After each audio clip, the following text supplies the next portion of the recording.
I mean, look, he got FLYGOD in the album name, and it got a fire album cover. What you want me to say? Oh, wow. They got the live pianos. Was not expecting this.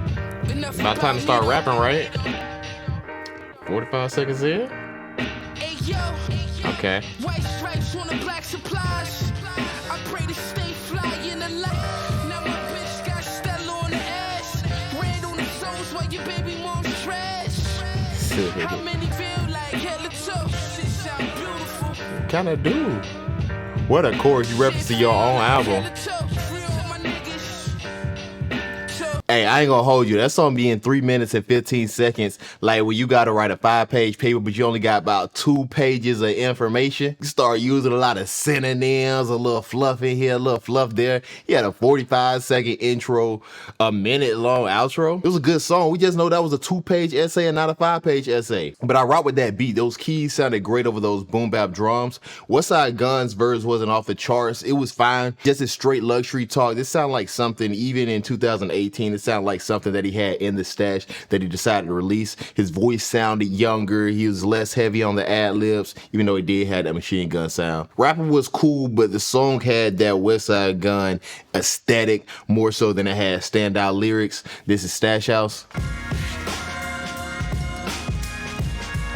It's a busy sample right here.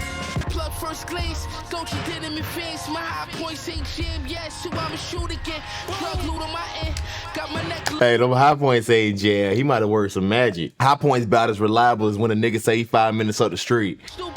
Red building trucks back to back like we used to fuck. Red building trucks back to back. You hear me? Fuck cool, I'd rather that you fear me. When I pull me 3, always wear 50.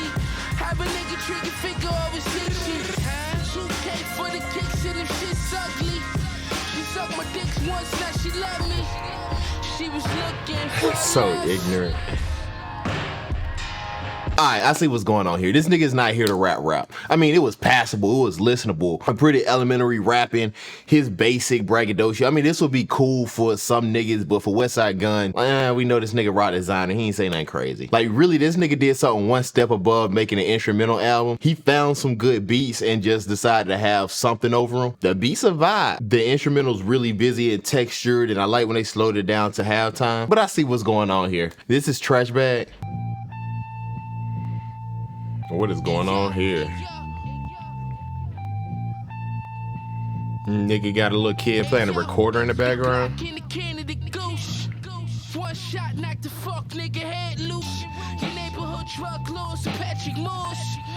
know, it's a really obvious joke about where to place this song based on the name of it. I'm gonna hold off for now. I should have put the trash bag over the stick.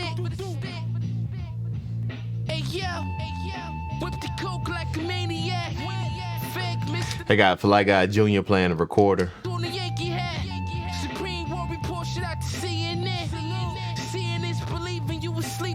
Bro, that song sounded like a demo. Ironically, this is Westside Gunn's best rapping. He had a little bit more substance because he had more imagery in his verse. The rapping is still pretty elementary as far as from a technical perspective. But dog, what is that beat? Westside Gunn got a great ear for beats, but even Steph Curry missed a free throw every now and then. The drums sounded good, but then the bass line was probably good in and of itself, but it didn't go with the drums. Then that recorded don't go with nothing. It's like the musical version of the art project you make at school when you're a little kid and you get to your mom and she put it on the refrigerator, but it's still ugly. This is 8 seconds. I like this beat better. It's not saying a lot. Think about it. The block filled with chemists, but never past chemistry. Now I pull up on my chemistry teacher and the Ray flag. Remember me, I'm garbage. The flyest nigga ever. Bro, what Westside Gunn got me listening to? Mac 11, hit him 13 times in like 8 seconds. Yeah, this album probably would have went hard as a beat tape. I ain't gonna lie to you. You know, every now and then in this series, we get to a project that I haven't heard a lot about. And then you turn it on, you find out why. This is one of those cases. Lyrics over here sounded like something ChatGPT could write if you tell it to write a Westside Gunn verse. Like, say one thing interesting. The beat was interesting though. It sounded pretty left field, but it had these keys that were super muddy and reverbed out to the point where they sound almost unintelligible. Is that a word? It's gonna be hard to mess up some boom bap drums, but I think Mr. Green picked some good drums throughout this whole project. No different here. Let's mercifully close this thing out with Brazy. 45 for my waistline. Y'all niggas just waste time. Cross the coke over the state lines. He rapping bass on the bass high. Niggas know that I'm nice. Niggas not crazy. Niggas not brazy. Niggas know I'm nice. Ugh, you think somebody talented as Westside Gunn, they only had to write 5 verses. They could hit something. And he executive producers, he like P. Diddy, how P. Diddy be in them videos, just there.